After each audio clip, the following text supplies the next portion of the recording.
If you met Claire Morrison, you'd probably say she looked like the kind of woman who had it all figured out at 42 years old, effortlessly stylish and glowing with health. She ran her own interior design business in Toronto, jogged 3 times a week, and swore by her morning smoothie ritual. Spinach, banana, Greek yogurt, chia seeds. She didn't even drink soda. When her friends reached for cupcakes or caramel macchiatos, Claire waved them off with a smile. "No sweet tooth here," she'd say. "Never had one." In fact, she prided herself on her discipline. "I'm not like those people who can't say no to sugar," she once told her younger sister, Zoe, a nurse in London. "I've never had cravings. Isn't that half the battle when it comes to diabetes?" It was a joke. Well, kind of. Type 2 diabetes ran in their family. Their mother had been diagnosed in her late 50s, their aunt a few years before that. But Claire had always assumed she'd somehow sidestepped the risk. She was active, ate clean, didn't even like candied so when she started feeling off last spring. She didn't panic. At first, it was just fatigue, not unusual for someone juggling clients, deadlines, and a part-time mentorship program for design students. Then came the brain fog. She blamed it on stress. When her period got irregular, she chalked it up to perimenopause. And when she caught herself snapping at her assistant for forgetting a fabric swatch, Claire immediately felt guilty, but not alarmed. Hormones could be hell, right? What she didn't have were the classic red flags she'd always heard about. She wasn't thirsty all the time. She wasn't running to the bathroom in the middle of the night. Her weight hadn't changed. She was still a lean 137 pounds at 5'6". And sugar? She didn't even like the stuff. Still, Zoe nudged her every now and then. "Claire, have you had a blood test recently?" she'd ask during their video calls. Claire would shrug. "I feel fine, Zoe. Honestly." But one afternoon, during a client walkthrough in downtown Toronto, something strange happened. Claire was standing in a newly renovated foyer, discussing wallpaper options, when she suddenly lost her words. Not all of them, but just enough. She could picture the term she wanted to say, "Damask," but it wouldn't come out. She stood there, heart pounding, eyes wide. The client looked puzzled. Claire tried to laugh it off. "Sorry," she said, waving a hand in front of her face. "My brain just froze. Too many fabric samples, I guess." Later, in her car, she sat in silence, gripping the steering wheel. That had never happened before. Over the next few weeks, it happened again. Not often, but enough to spook her. Words slipping away, thoughts skipping tracks. She found herself rereading the same line in a book 3 times. Her hands trembled a little after lunch one day, but she figured it was just low blood sugar from skipping breakfast. Finally, it was Zoe who put her foot down. "Claire, this isn't perimenopause. Get your blood checked." "I'm serious." Claire agreed reluctantly. She scheduled an appointment at a clinic near her office and asked for a basic panel. Fasting glucose, thyroid, cholesterol, just to be thorough. She expected the results to come back normal. Maybe her iron would be low, maybe her B12. But when the nurse called her in for a follow-up, her tone was too careful. "Claire," she said gently, "your fasting blood glucose is 142, and your A1C is 7.1%. That's in the diabetic range." Claire blinked. "What? No, that can't be right. I don't even eat sugar." "I understand," the nurse said, "but type 2 diabetes doesn't always come with sugar cravings.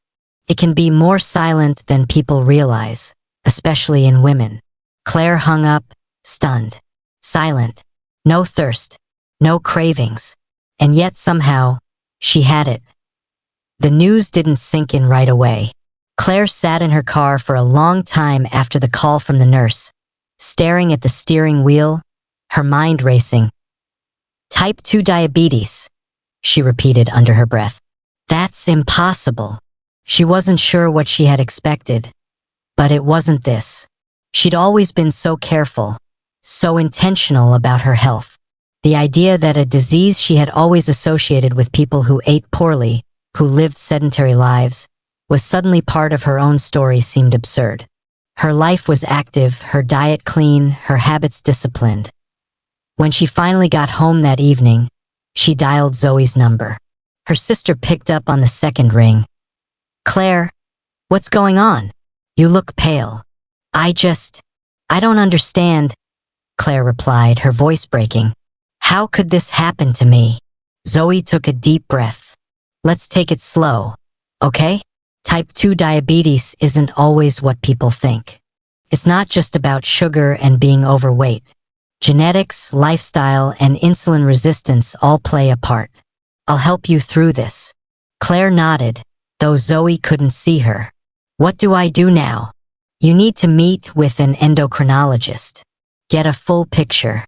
The A1C test tells us your average blood sugar over the last few months, but we need to see what's going on with your insulin, too. I'll help you find someone." Over the next week, Claire spent hours scouring the internet, reading about diabetes. She didn't have the classic symptoms of thirst, frequent urination, or fatigue after meals. But what she did have were these bizarre episodes of mental fog. Her brain wasn't functioning properly. She'd get confused over simple things, like choosing a fabric color for a project or remembering where she put her phone. She had chalked it up to stress or just getting older, but now it all made sense in a terrifying way. Claire made the appointment with a highly recommended endocrinologist, Dr. Eliza Moore. Dr. Moore was kind but blunt when she walked Claire through her results. She explained that type 2 diabetes was a condition where the body becomes resistant to insulin, making it difficult for cells to absorb glucose. Over time, this raised blood sugar levels, which could lead to long-term complications like heart disease, nerve damage, and kidney failure. "The good news," Dr. Moore said, looking at Claire over her glasses, "is that you've caught this early. But it's crucial that we get a handle on it right away. We'll start with lifestyle changes, and I'll prescribe medication to help your body use insulin more effectively." Claire nodded but felt overwhelmed. "So, it's not just about cutting out sugar?" Dr. Moore smiled. "It's about managing your blood sugar.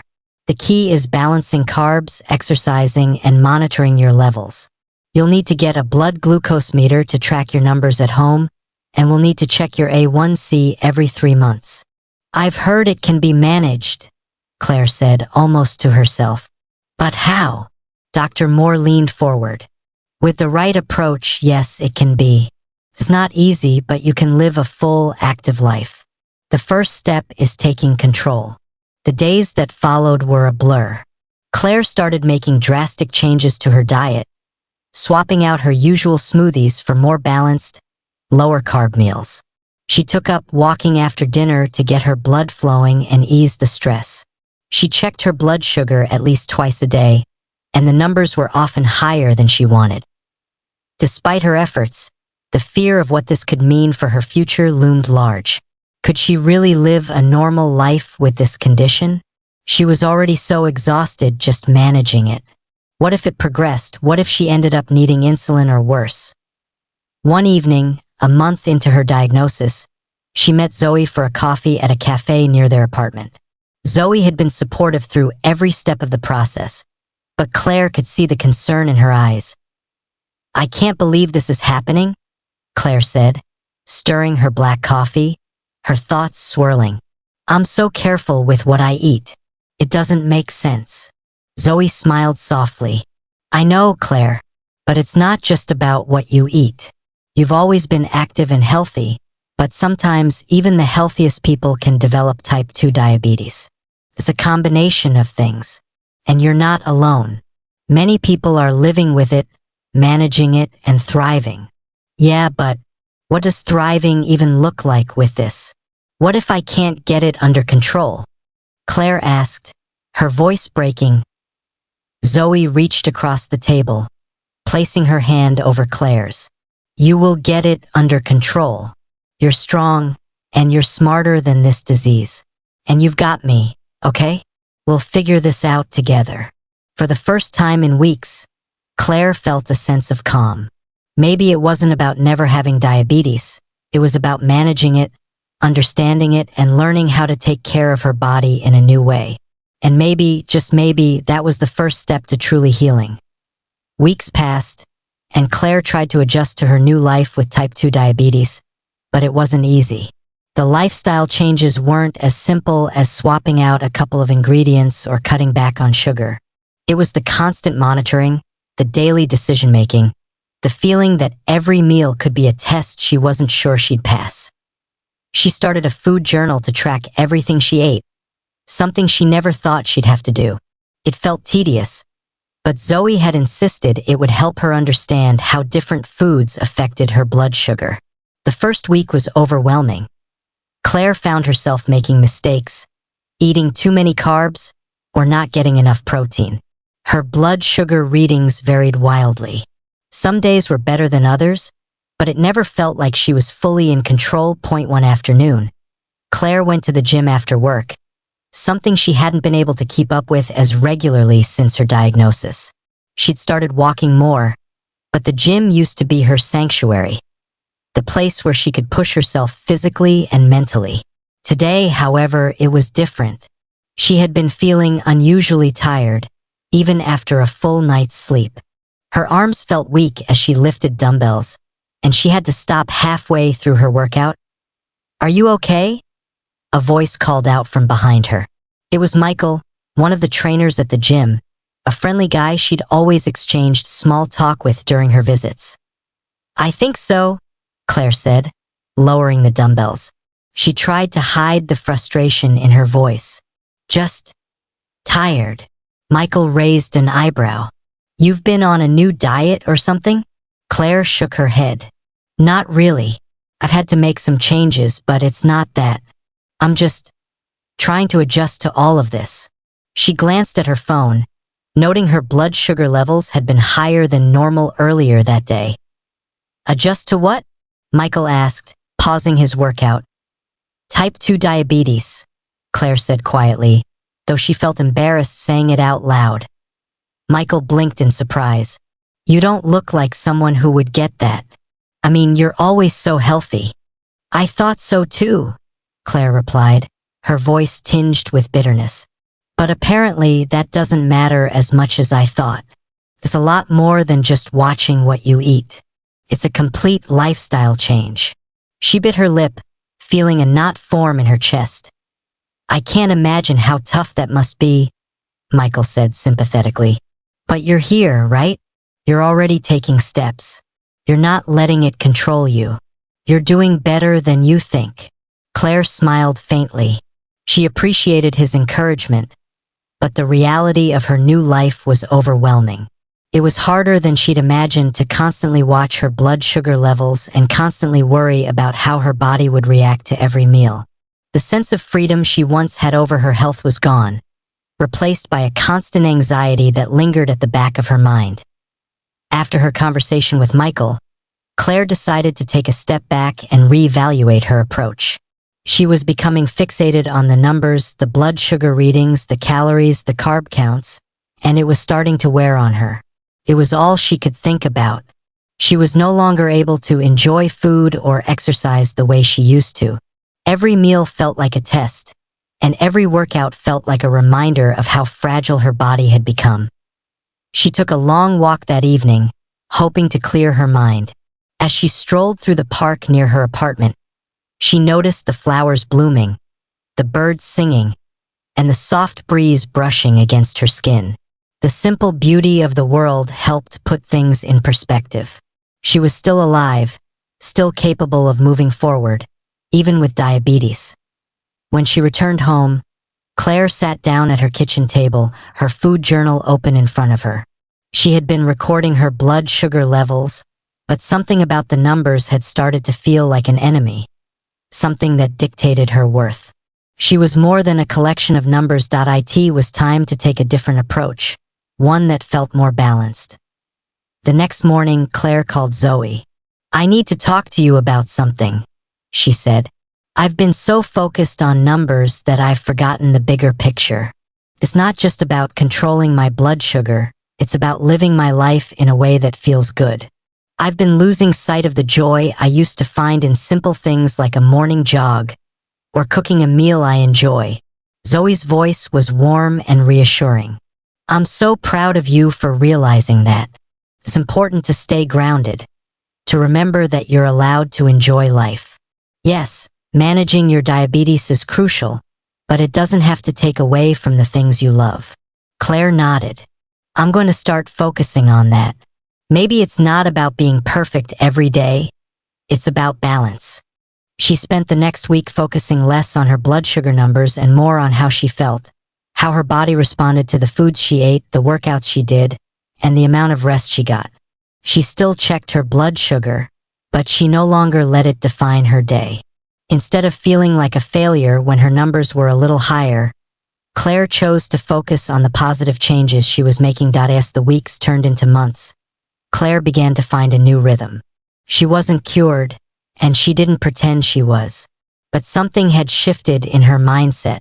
She no longer saw type 2 diabetes as a death sentence or a constant source of anxiety.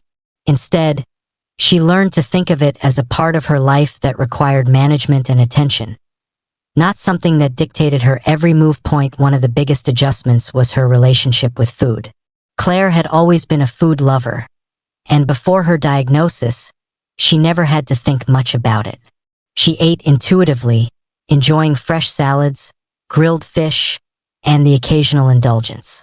But now, she had to approach every meal with intention. The first few weeks were difficult, as she was constantly looking at labels and calculating carbs. But over time, Claire began to realize that food wasn't just about counting numbers. It was about nourishment and making choices that felt good for her body. One of her biggest victories came when she discovered the joys of meal prepping.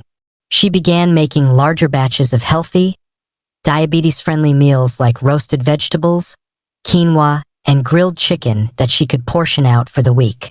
She also experimented with new recipes, like cauliflower rice stir-fries and zucchini noodles with lean turkey meatballs. It was a learning curve, but slowly, Claire found herself enjoying cooking again. Her kitchen became a place of creativity, not stress, and her blood sugar levels began to stabilize. Despite her progress, there were days when Claire still felt frustrated. Her readings weren't always perfect, and sometimes, when she felt extra tired or stressed, her body didn't respond the way she hoped. There were nights when she'd lay awake, staring at the ceiling, wondering if she was doing enough. But the difference now was that Claire was learning to forgive herself. She didn't expect perfection, and she knew that every day was a new opportunity to take care of herself. One evening, about 6 months after her diagnosis, Claire sat down with her mother, who had been living with type 2 diabetes for over a decade. They were having dinner together at Claire's apartment, the table set with grilled salmon, roasted Brussels sprouts, and a side of mashed sweet potatoes. It was one of Claire's favorite meals, and she was proud of how well she had managed it. Her mother, Linda, took a bite of her salmon and smiled. "You've done a great job, Claire. I can see how much you've changed.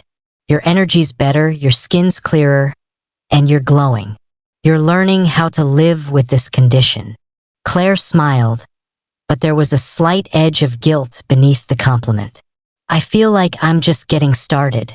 Some days, it feels like I'm one misstep away from it all falling apart." Linda reached across the table, touching Claire's hand gently. "I know that feeling. When I was first diagnosed, I was terrified. I thought I was doomed. But now I see it differently.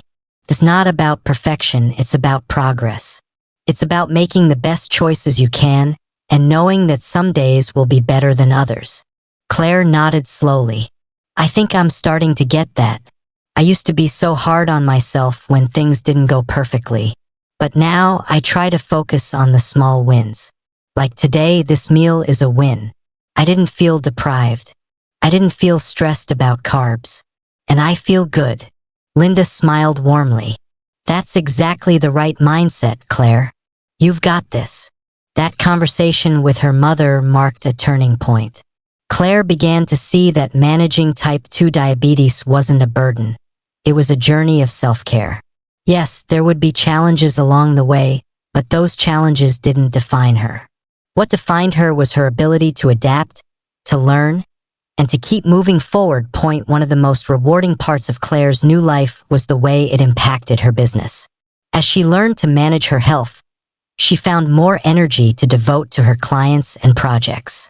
Her design work, which had always been a passion, now became a way for her to express her creativity in new and exciting ways.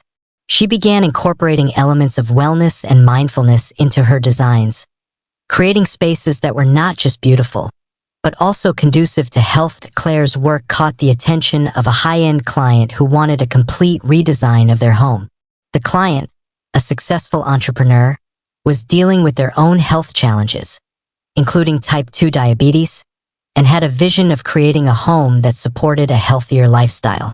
They saw Claire's transformation and felt she could help them create the same sense of balance in their space. When Claire received the call to confirm the project, she couldn't help but smile.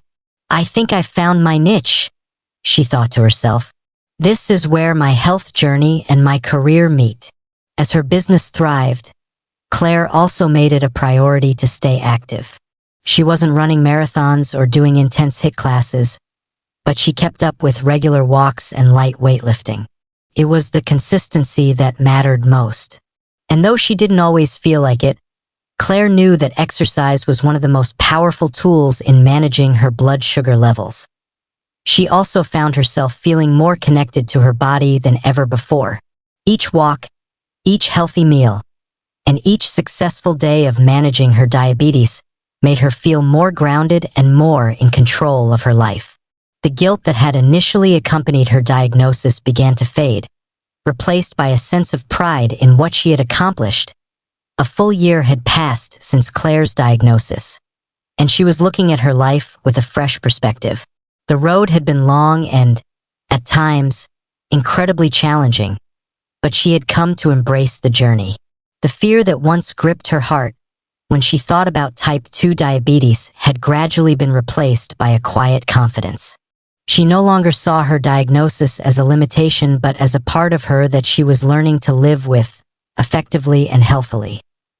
The changes Claire had made weren't drastic. It wasn't about a complete overhaul of her life, but rather about creating small, sustainable habits that allowed her to manage her health while still living the life she loved. The anxiety that once filled her days had diminished significantly. She wasn't constantly worried about her blood sugar levels or feeling trapped by her food choices. Instead, she had found a balanced approach that worked for her, and the benefits were clear. Her blood sugar levels were much more stable now, and her doctor, Dr. Moore, was impressed with her progress during their latest checkup. Her A1C had dropped significantly, moving her out of the pre-diabetic range and into a healthier zone. The fatigue that had once plagued her was now rare, and her energy levels had improved dramatically. One evening, as she sat at her desk, preparing for a meeting with a potential client, Claire reflected on how far she had come. She was no longer a prisoner to the fear of her diagnosis. Instead, she had become a woman who understood her body, who listened to it, and who took proactive steps to care for it. She knew that every day wouldn't be perfect, but that didn't matter. What mattered was her commitment to herself, to living well even with diabetes. She remembered a conversation she had with Zoe not long ago. "I used to think that diabetes would define me," Claire had said, staring out at the city skyline. "But now I see it as just another part of who I am. I'm not going to let it control me. I've learned to manage it, and I'm learning to live my life the way I want." Zoe had smiled warmly. "Exactly. It's part of you, but it doesn't have to be the whole story. You're still the same Claire you were before, just with more wisdom, more awareness. And look at how much you've grown." The thought of growth had stuck with Claire. Over the past year, she had become someone who was stronger, physically, mentally, and emotionally, than she had ever been before. She had found resilience in her ability to adapt, to take control of her health, and to stay connected to the things that mattered most. Her family, her work, and her sense of self. As she prepared dinner that night, Claire thought about the meal she was cooking. It was one of her favorites, grilled chicken with roasted vegetables and quinoa. She had learned to savor every bite, to focus on the nourishment it was providing her body. It wasn't just about eating to maintain her blood sugar levels. It was about eating for vitality, for joy, and for a life she wanted to thrive in. Her phone buzzed on the counter, interrupting her thoughts. She glanced at the screen and smiled when she saw it was a message from her mother. "How's the dinner? Can't wait to hear about your day." Claire quickly typed back, "It's going great. I'm feeling stronger than ever. I can't believe how much my mindset has changed. I'm living with diabetes, but it doesn't define me anymore." She paused for a moment before sending the message. It was true. The weight of the diagnosis had lifted, and in its place, Claire had built a life that felt rich with possibility. She had learned to embrace this new chapter, one where her health was a priority, but where she also knew how to enjoy the things she loved. As the evening went on, Claire reflected on everything she had achieved. She had found peace within herself, knowing that managing diabetes was just part of her story, not the whole narrative. And that was the most important lesson of all, that she could still live a full, vibrant life, despite the challenges she faced. The next day, as Claire prepared for a client meeting, she felt a sense of pride. She knew that the path ahead wouldn't always be easy, but she was ready. She was no longer afraid of type 2 diabetes. She had learned to manage it, to understand it, and most importantly, to thrive in spite of it. Claire had embraced her new reality, not with fear, but with hope. And that hope had fueled her to live each day to the fullest, knowing that, no matter what, she was in control.